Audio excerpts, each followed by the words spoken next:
A todos, saludos. Y continuemos con las clases de farmacología. Hablemos de uno de los antibióticos más importantes y más utilizados en la práctica clínica, el trimethoprim con sulfametoxazol. Empecemos entonces. Las escrituras farmacológicas dicen que este medicamento compuesto pertenece al grupo de los inhibidores de síntesis de folato. El folato es un nutriente que las bacterias necesitan para su replicación y para el mantenimiento de sus estructuras internas. En su momento, en microbiología platicamos de la morfología y la fisiopatología básica de las bacterias, es decir, de su pared bacteriana, de su citoplasma interno, sus ribosomas, su cadena interna de ADN y dependiendo de la bacteria abordamos cada una de sus toxinas y sus efectos. Ahora bien, cuando tú tienes una infección bacteriana en tu cuerpo, se encuentran bacterias atacando tus tejidos con sus toxinas y también en ese sitio de la infección, las bacterias comienzan a multiplicarse para poder destruir e invadir. Pero esta multiplicación no viene de a gratis. Para poderse multiplicar, las bacterias necesitan herramientas bioquímicas llamadas enzimas y también necesitan precursores nutricionales para poderlo lograr. En este caso, el folato es uno de los nutrientes más importantes de la bacteria para poder replicarse y mantenerse, para poder formar nuevas paredes bacterianas, nuevos citoplasmas, nuevos ribosomas, nuevas toxinas para las nuevos reclutas que van a multiplicarse y sobre todo para la formación de ADN. Recuerda que el ADN, el material genético en la bacteria, es el centro de mando. Desde ahí se ordena cuánta toxina formar, desde ahí se ordena qué precursores, qué nutrientes, componentes nutricios formar para mantenerse y, desde luego, a qué huésped y en qué lado del cuerpo de este huésped atacar. Es decir, el ADN dentro de la bacteria es la parte más importante porque es el que lleva el mando. Quiere decir entonces que si logramos que no se forme ADN y los que ya están no puedan mantenerse, destruiríamos a la bacteria y detendríamos su multiplicación. Exacto. Para detener entonces la formación y mantenimiento de ADN bacteriano debemos de saber qué nutrientes lo forman. El folato es uno de ellos. Ahora bien, entonces, dicho eso, sencillo, ¿eh? Hablemos de uno de los nutrientes prioritarios, uno de los precursores nutricios para la formación de ADN bacteriano. Ese es el ácido paraminobenzoico.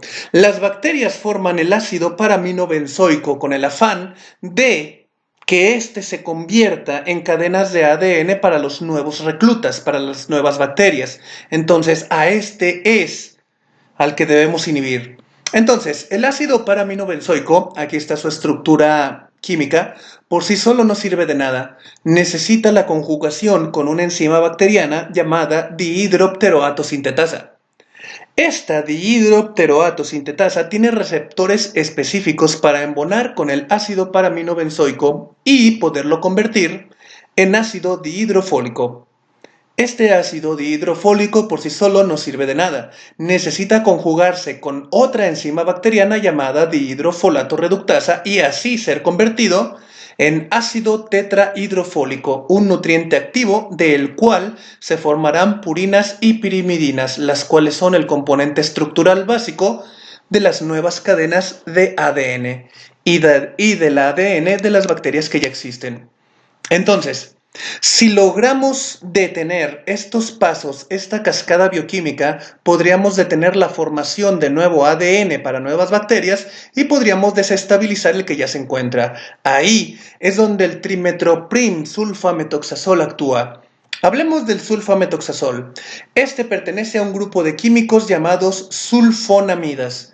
Lo agradable de estas sulfonamidas es que embonan con la misma enzima que el precursor nutricional de las bacterias. Es decir, tanto el ácido paraminobenzoico como las sulfonamidas embonan con el receptor, dado que las sulfonamidas se parecen estructuralmente al ácido paraminobenzoico. Entonces, al embonar las sulfonamidas con el receptor dihidropteroatosintetasa, dihidropteroatosintetasa, este no va a poder convertir entonces al ácido paraminobenzoico en ácido dihidrofólico. Es decir, el precursor nutricional de la bacteria, al no poder embonar con la enzima que lo convierte porque la sulfonamida ya optó por su lugar, no va a poder seguir el segundo paso. De esa manera, no habría esta cascada y no habría ADN. Por lo tanto, las sulfonamidas, que son estructuralmente similares al ácido paraaminobenzoico, bloquearían entonces el primer paso de la cascada bioquímica y no habría formación de ADN, ni para las nuevas bacterias que están por multiplicarse, ni tampoco para sostener el ADN de la bacteria que ya existe e invade nuestro cuerpo. Y de esta manera actuaría como un bactericida. Destruye a las bacterias que ya están por no permitirle el sostén bioquímico de su ADN e impide la multiplicación de nuevas bacterias porque no habría precursor para formar sus nuevas cadenitas de ADN que serían el mando de las nuevos reclutas. Sencillo, ¿eh? Bien, hablemos entonces del trimetoprim. El trimetoprim pertenece a un grupo químico llamado trimetoxibenzilpirimidina.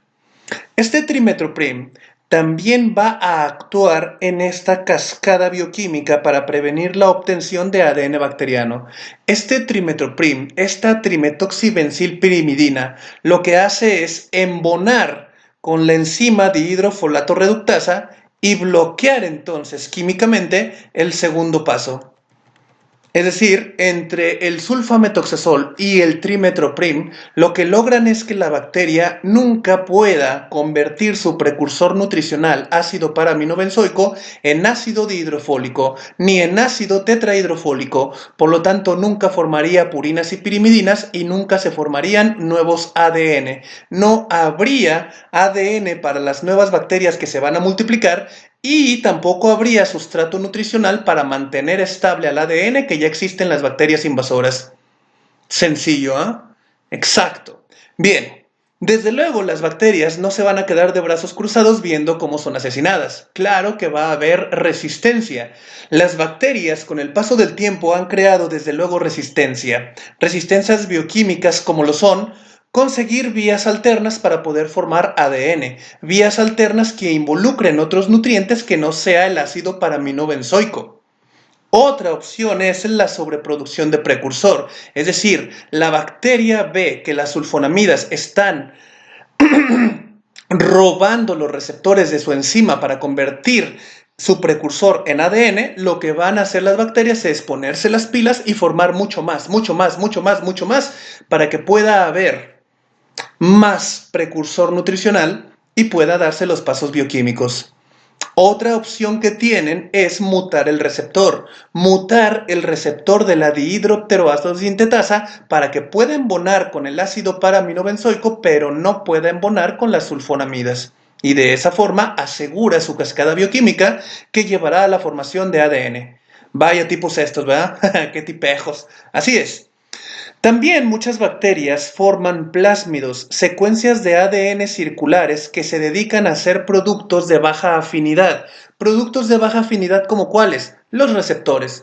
Receptores con baja afinidad al medicamento, pero con alta afinidad al precursor nutricional. Y así aseguran su cascada bioquímica que llevará a más copias y obtención de ADN precursor. También algunas bacterias como el Pseudomonas aeruginosa han desarrollado con el paso del tiempo bombas de expulsión, es decir, al entrar el antibiótico en su estructura bacteriana, éstas lo expulsan nuevamente fuera y este no puede actuar. Estoy hablando de ti, Pseudomonas aeruginosa. Bien, entonces tenemos que el trimetoprim y sulfametoxazol tienen un extraordinario mecanismo de acción, pero también hay que tener en cuenta que las bacterias pueden crear mecanismos de defensa, mecanismos de resistencia, en especial cuando los pacientes han utilizado excesivamente este medicamento y también cuando no han cumplido con el esquema, el régimen antibiótico completo. Cuando se suspende el tratamiento antibiótico antes de cumplir el régimen, lo único que se logra es que la bacteria pueda crear resistencia y en un futuro estos medicamentos no puedan actuar contra infecciones susceptibles. Ya hablaremos de eso, de la resistencia bacteriana a los antibióticos, un grave problema en la actualidad. Continuando entonces en cuanto a la digestión, absorción y aprovechamiento del medicamento. Este medicamento, trimethoprim con sulfamethoxazol, se ingiere por vía oral. Es desfragmentado por el ácido clorhídrico del estómago y es bien absorbido en intestino delgado y grueso, pasando directamente a la circulación portal para que en el hígado se lleve a cabo el efecto de primer paso. Posteriormente del efecto de primer paso del hígado, pueda pasar el medicamento activo directo a la circulación y a la repartición en tejidos. Una vez saliendo del hígado este medicamento, se va a transportar a todos los tejidos del cuerpo a través de los vasos sanguíneos. Lo va a hacer de dos formas: en 40% unido a proteínas, especialmente la albúmina, y el 60% como fracción libre. Lo agradable con este medicamento es que a las 2 horas de haberlo ingerido ya tienes concentraciones de 40 a 100 microgramos por mililitro. O sea, ya estás bien impregnado en todo tu cuerpo. ¿Para qué? Para que este medicamento llegue a todos los lugares recónditos de tu cuerpo y donde se encuentre bacterias haciendo de las suyas, las extermine. Tiene una excelente distribución, especialmente al líquido sinovial, a la pleura, al sistema nervioso central y el líquido cefalorraquídeo, cosa que las penicilinas no pueden hacer o no lo pueden hacer muy bien. Puede entrar incluso al humor vítreo en el ojo, la médula ósea. Es un excelente medicamento para llegar a tejido prostático, especialmente por cuestiones bacterianas de prostatitis. También se encuentra en muy buena concentración en cavidad vaginal. Un punto a tener en cuenta aquí es que sí puede cruzar la barrera placentaria. Ojo ahí. Otro punto también es que sus efectos terapéuticos, sus efectos bactericidas en el cuerpo humano tienen una duración aproximada de 12 a 18 horas. 12 a 18 horas que el medicamento estará en nuestro cuerpo exterminando toda bacteria que se encuentre a su paso. Muy importante también mencionar, amigos, este sí puede estar presente en la leche materna y desde luego, de acuerdo a la clasificación de la FDA, no se debe de dar a las mujeres embarazadas. Este es un medicamento clase C. Por lo tanto, ante una infección hay que optar por otras opciones, como la penicilina, por ejemplo. Profe, le acabas de hacer el feo a la penicilina hace un momento. Bueno, hay muchos antibióticos, ya los iremos viendo poco a poco.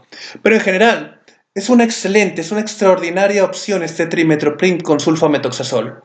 Bien, una vez pasadas esas 12-18 horas, la eliminación del medicamento se da principalmente por vía renal y por vía biliar. Un comentario aquí muy importante: la excreción renal, la eliminación por vía del riñón del trimethoprim con sulfamethoxazol, lo elimina todavía en su forma activa. Es por eso que al salir este medicamento por el ureter hacia la vejiga y hacia la uretra, todavía en su forma activa, es muy bueno y utilizable para las infecciones urinarias, tanto altas como bajas. Es decir, como va a bañarse el ureter, la vejiga y la uretra, tanto de orina como de trimethoprim con sulfamethoxazol todavía activo, es una excelente opción para infecciones del tracto urinario. El único problema es que puede generar cristales, puede generar cristaluria, cristales de iones, cristales de electrolitos que pueden llevar a la litiasis renal. No hay ningún problema con eso. Una de las principales advertencias al paciente para evitar la cristaluria es que consuma este medicamento con abundante agua. Y de esa manera la formación de cristales y litos, piedras, va a ser mínimo el riesgo. Bien, entonces, en cuanto a su uso e indicaciones. Su uso e indicaciones comúnmente lo vamos a escuchar que es de buen efecto en contra de gram negativos. Sin embargo, también tiene buen margen de acción contra gram positivos. Estos son bacterias que pueden ser eliminables con el trimethoprim sulfamethoxazol. Cada una de ellas, observa los videos que tenemos ya en el canal para que más o menos te des cuenta de qué consecuencias estaríamos evitando con este uso de este antibiótico, sobre todo con estos villanos. Otro punto muy importante, como habíamos mencionado, son las infecciones urinarias de tracto bajo y de tracto alto.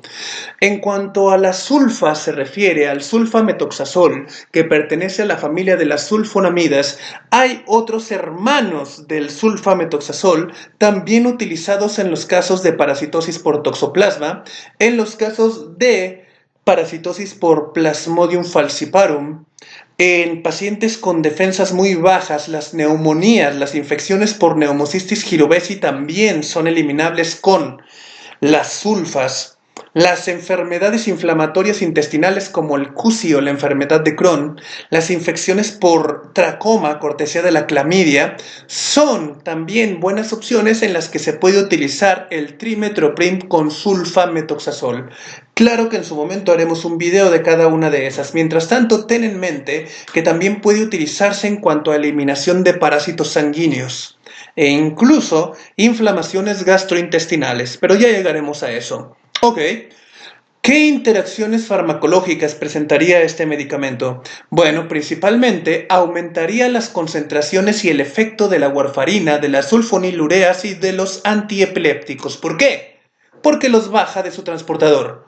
Estos medicamentos también viajan unidos a proteínas, pero el trimethoprim puede bajarlos de esa proteína y subirse a él. Por lo tanto, aumenta la fracción libre de estos medicamentos y riesgo de intoxicación. Hay que tener muy en cuenta con quién se cruzan y con quién no se cruzan los medicamentos. Hablando de los efectos adversos, amigos, tenemos principalmente las reacciones de anafilaxia, o sea, las reacciones alérgicas. Más de medio mundo es alérgico a las sulfas, más de medio mundo es alérgico a las penicilinas. Siempre cuando vayamos a otorgar tratamiento antibiótico, tratamiento antimicrobiano a alguien, siempre preguntar alérgico o no a algún medicamento. ¿Por qué? Porque si es alérgico a las sulfas, pueden venir reacciones alérgicas tanto de la piel como de mucosas internas. Broncoespasmo, dermatitis, pápulas, máculas en la piel e incluso un choque anafiláctico o una sobreexageración de la dermatitis como el síndrome de Stevens-Johnson y el síndrome de Lyell. Hay que tener mucho cuidado con esto, las sulfas son muy alergénicas. El paciente también, como reacciones adversas, puede presentar fiebre, puede presentar molestias gastrointestinales como náusea, vómito, diarrea. Como ya mencionábamos en la diapositiva pasada, la cristaluria, las piedras en los riñones. Hay que tomar este medicamento con abundante líquido. Artritis reactiva como parte del síndrome de la anafilaxia.